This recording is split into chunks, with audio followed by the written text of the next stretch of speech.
Miriam, the girl without faith, was defiant with her parents. When her mum said, "Go with God," she replied that God could ride in the trunk. But everything changed after a horrible accident where only the trunk was left intact, and her life fell apart. Miriam was radiant in front of the mirror, her meticulous makeup accentuating her brown eyes, and the clothes she had chosen for the party were far from the sober dress her mother insisted she wear on Sundays to church. She felt an uncontrollable euphoria. The night promised adventures and freedom. The doorbell rang, echoing through the quiet house. "I'll get it," shouted the girl, running towards the door. Upon opening it, she found her friends. They greeted each other with shouts and laughter. Their energy was contagious. One of them, Raphael, looked at her seriously and said, "We're gonna have to use your dad's car. Lucas couldn't get his." Miriam passed her hand over the car keys that were on a small table and was about to leave when her parents, Adelino and Dulce, appeared. Looking at her almost without recognizing her in her provocative clothes, her mother, with a voice trembling with concern, asked, "Where do you think you're going dressed like that, Miriam?" The girl rolled her eyes and arrogantly replied, "Oh, I'm going to a party at Marta's." "You don't know her. I'll be back tomorrow, so don't wait up." Her parents shook their heads, disappointed. "You're not going. You know we don't approve of that kind of party," said Adelino firmly. "And that outfit, you look like a—" He hesitated, unable to complete the sentence. Miriam interrupted, and her patience ran out. "A what, Dad? A woman? That's what I am. I'm not a little girl anymore." She stamped her foot on the floor defiantly. "No, I was going to say you look like a worldly woman. Now go change that huge neckline," but the girl, obviously, did not and said that no one would make her. "And where do you think you're going with the car?" asked Dulce with tears already in her eyes. "To the party, duh," the girl yelled, making her friends back up a bit. "You can stay here moldering in this house, but I want and am going to live my life." She turned to leave, but her mother's voice stopped her. "Honey, this kind of thing isn't for you, a Jewish girl. God doesn't approve of these parties," Dulce said, trying to meet her daughter's eyes. The fury built up inside the girl and she confronted her mother, yelling, "If this God really existed, he wouldn't have taken life from us." The room fell silent, her friends looking at the ground, uncomfortable. The enraged girl was referring to her little brother Felipe, the beloved boy with a bright smile who filled the family's home with joy and hope. The little boy, only 7 years old, had been cruelly taken from them by an invisible and merciless enemy, leukemia. The treatment for the little boy was long and agonizing. The family, who lived in the small town of Blue Ridge in Georgia, did everything they could to save the little boy. Adelino, the father, a respected deacon in the local church, and Dulce, the mother, always present at community events, were the pillars of strength for little Felipe. The entire town, despite being small and with scarce resources, knew the pain and hardship that family faced. The familiar faces and simple homes of the community became silent witnesses to the family's suffering. They had little, but they had their faith. During the worst days of the illness, Miriam watched her mother praying fervently, counting each bead of the rosary with tears in her eyes. She had seen Dulce wear herself out, vanish into quiet, endless prayers, and each day, she felt a rage in her heart. "This God took my brother," she thought. "What cruel and heartless God doesn't even exist, such a horrible creature?" And so the girl's revolt began. She was only 16 years old when Felipe died. Enraged and embittered, she distanced herself from the church and the teachings her parents so valued. She started hanging out with friends no one in the town approved of. They were young like her but with a defiant stance and an insatiable thirst for fun that challenged the traditions of the small community. They went to parties, drank, and defied authority, everything that seemed appealing to a young woman who wanted to rebel against the world. 2 years had passed since the boy's death. Now, at 18 and with a driver's license in hand, the girl felt even bolder. Her parents, fearing she would hitch rides with strangers or travelers, let her use a family car when she wanted to go out, although they were quite unhappy. After all, Miriam's safety was still a priority for them. So when the girl was putting on a show of disobedience and rebelliousness, wanting to go to a party at a friend's house they didn't even know, Dulce and Adelino disagreed and, of course, tried to warn her about the fact that it was something God disapproved of. However, when the girl uttered those cutting words about God having taken her little brother, both were immobile, heartbroken by the pain of a daughter who was becoming increasingly strange to them. "You know what?" shouted the girl. "If you don't want me to go with the car, fine, we'll figure it out, but I'm not going to stop going where I want because of that creepy God you worship," she blurted out, letting pain and anguish mix in her words. With a sharp gesture, Miriam threw the car keys on the table near the door, echoing a metallic sound through the hallway. "Come on, guys, let's hitch a ride," she said, pulling her friends outside. Her marked rebelliousness seemed to have intensified that night, leaving her friends momentarily stunned.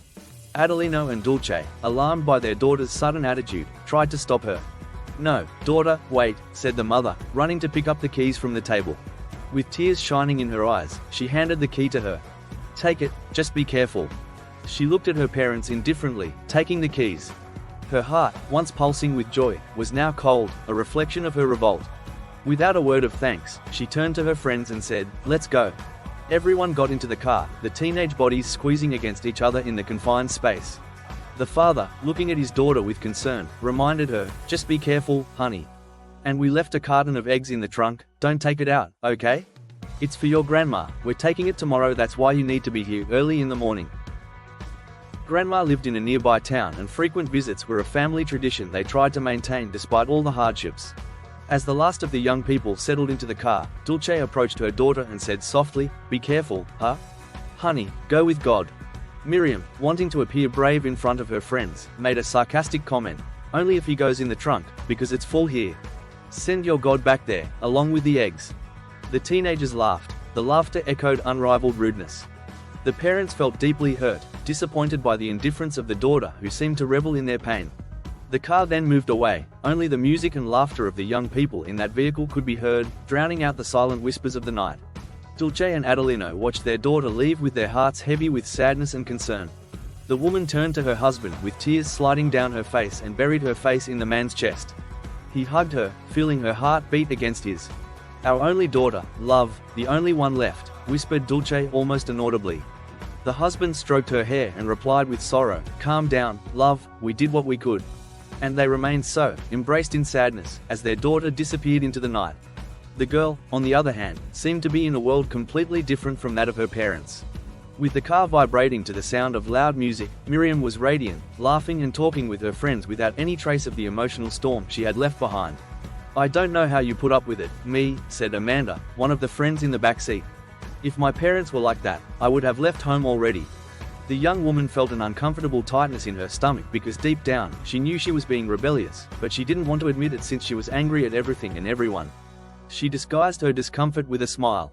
"Yeah, when I can, I'm gonna get out of this crappy town and live my own life," she replied with feigned nonchalance. The car was now on the road, and the night was beginning to fall. The vehicle's lights illuminated the road ahead, creating dancing shadows on the trees by the roadside. Renan, sitting in the front seat next to Miriam, settled into the seat, looking at the highway. "I also hate it when my parents are trying to butt in where they're not called, especially in what I believe or not." The friends fell into a momentary silence, broken only by the sound of the radio music, as if they were thoughtful. Then, Pedro spoke to Miriam with a laugh, "You're absolutely right, God doesn't exist." The girl gripped the steering wheel tighter. The mention of God brought a wave of anger she struggled to control. "He doesn't exist," she blurted out through clenched teeth. "If he did, he wouldn't have taken my brother." The young people in the car fell silent, feeling the intensity of her anger. "I hate when I talk about this with my parents and they say everything is in God's plans." God's plans? What kind of cruel and merciless God kills a 7-year-old boy in the worst possible way, huh? The friends had no answers to her questions. Instead, they looked at her, seeing the pain and anger that was behind her words. Equals. Then, Miriam challenged, shouting in the silence of the car, "And if he does exist, why doesn't he come here then? Come here, God. Show yourself. Show me that face of yours, if you dare." The friends looked at her with widened eyes, perplexed by her audacity. However, at that moment, all that mattered to Miriam was her anger, her pain, and the shock that followed her challenge. But what that petulant girl had no idea was that the worst was yet to come.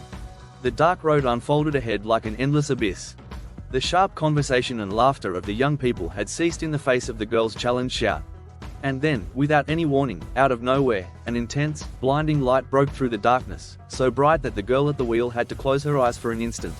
The sharp, shrill sound of a horn flooded her ears, followed by the metallic crash of tires tearing the asphalt. Miriam's heart raced, her instincts screamed, and in a wild impulse, she turned the wheel to the side, trying to avoid the imminent collision. But the force of the maneuver was too abrupt. The car lost control, zigzagged for an instant on the track, and finally left the road, spinning and rolling in a violent and terrifying sequence. For a moment, everything seemed to move in slow motion. The screams of her friends echoed in her ears, their voices distorting into a sharp, agonizing wail. The wide-eyed looks of horror and shock on their faces were the last thing Miriam saw before the car transformed into a tangled mess of twisted metal. The sound of glass shattering mixed with the deafening noise of metal being torn apart. Amid the chaos, the girl managed to cast one last look in the rearview mirror, and that's when her heart froze at the sight of an inexplicable twinkling light behind her, a light that seemed alive, pulsing in a frenetic rhythm, shining with a supernatural splendor. Was it just the effect of panic? Were her eyes playing tricks on her? Her thoughts were interrupted by the terrifying sight of her friends being thrown out of the vehicle amid a rain of debris. The car gave one last roll before stopping, finally resting on its side like an empty, damaged shell. Everything went quiet, darkness stretched back, swallowing the accident scene, and amid the terrifying silence that followed, the darkness advanced on her and dreams extinguished as her consciousness slipped away. And then, everything went out. The girl, now frail and curled up, slowly opened her eyes. The dim light of the hospital room seemed blinding, and every fiber of her body ached. Around her, Adelino and Dulce were in tears, clinging to the faith and hope that had always guided them. Seeing their daughter awake, they ran to her. "Daughter, oh my God, thank you, Lord," the mother thanked, her eyes moist with tears. Miriam was confused, and her memories were blurry. She couldn't understand what was happening.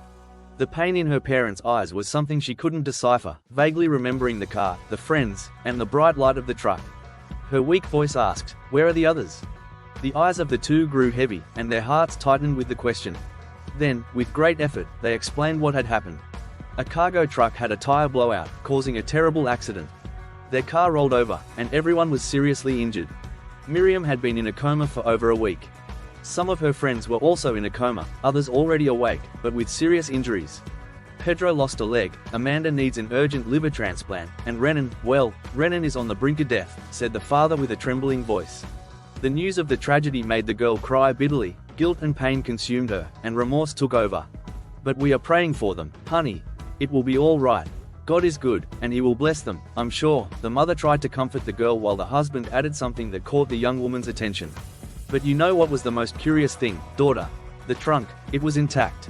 Miriam's eyes widened with the revelation. "The carton of eggs we were going to take to your grandma was intact, not a single egg was broken." It seems impossible, but it's true.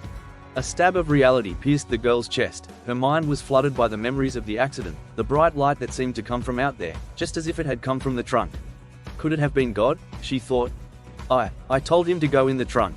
At that moment, the sarcastic words she had spoken that night hit her hard. The regret of having challenged God, of having been so foolish, cruel to her parents, and of having blamed him for taking her little brother, struck her heart like a rock crushing a simple twig. And the girl began to scream with her weak voice, "Forgive me, God, forgive me," she murmured, crying and sobbing. Her parents hugged her, consoling her. "Oh, my love, our God is wonderful. He always forgives when we repent. There's nothing you can do that will make him love you less." And amid despair and sadness, Miriam found a small thread of hope, a possibility of redemption in the face of a God she thought did not exist, but who might have been there all along. Then, the months passed, and during all that time, the girl made sure to pray for all her injured friends. With her eyes closed and her heart open, she asked for mercy and healing from a God she now deeply believed in. And so, the miracle began to unfold. The recovery of the young people became a sign of hope for the entire town. The story of the accident and the mysterious case of the intact eggs in the trunk spread throughout the region. Some began to call it the trunk miracle, and the faith in the town grew. Meanwhile, Miriam, after a long recovery, finally was discharged from the hospital. She was no longer the rebellious, mocking girl she once was. Now she was someone who had experienced pain and suffering, but also hope and redemption, someone who had challenged God, but who now found comfort in His presence. That night, back at her home, she knelt beside her bed and closed her eyes. She thanked for her life, for her friends, for her parents, and even for the trial that had led to that point of transformation. She promised in a sincere prayer to use that second chance to improve, to love and respect others, and above all, to believe. What do you think of this story? Do you think they acted right? Leave your comment below to know your opinion. It is very important to us. If you like this exciting story, help us by leaving a like and subscribing to our channel. Thank you very much for watching us, and see you in the next story.